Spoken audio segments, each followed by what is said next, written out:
महाराष्ट्रातील लोकांना माहितच नाहीये की महाराष्ट्र किती वेगाने प्रगती करतोय. आता बघा ना, मुंबईच्या सबअबमध्ये तिसरी मुंबई बनते आणि तिसऱ्या मुंबईमध्ये इन्फ्रास्ट्रक्चर डेव्हलपमेंटमध्ये सिंगापूरची वर्ल्ड बेस्ट इन्फ्रास्ट्रक्चर कंपनी ह्याचं प्री प्लॅनिंग करणार आहे. महाराष्ट्राच्या बाहेरची येऊन मोठमोठे डेव्हलपर्स मुंबई शहर डेव्हलप करत आहेत. आणि प्रॉब्लेम आपला डेव्हलपमेंटमध्ये नाहीये किंवा आपला इन्व्हेस्टमेंटमध्ये नाहीये, प्रॉब्लेम आहे आपल्याला लॅक ऑफ इन्फॉर्मेशन.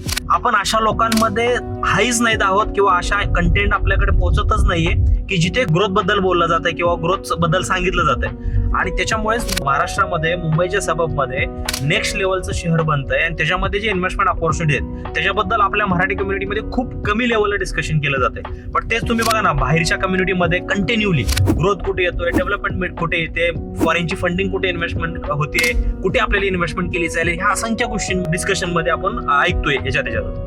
मला असं वाटतं की तुम्हाला पण ह्या सगळ्या गोष्टींची इन्फॉर्मेशन पोहोचायला हवी, ती पण आपल्या भाषेमध्ये, मराठीमध्ये. आणि त्याच्यासाठी तुम्ही माझ्या इंस्टाग्राम पेजला फॉलो करा. असाच तुम्हाला डेव्हलपमेंट रिलेटेड, ग्रोथ रिलेटेड मी कंटेंट देत राहील. Thank you so much.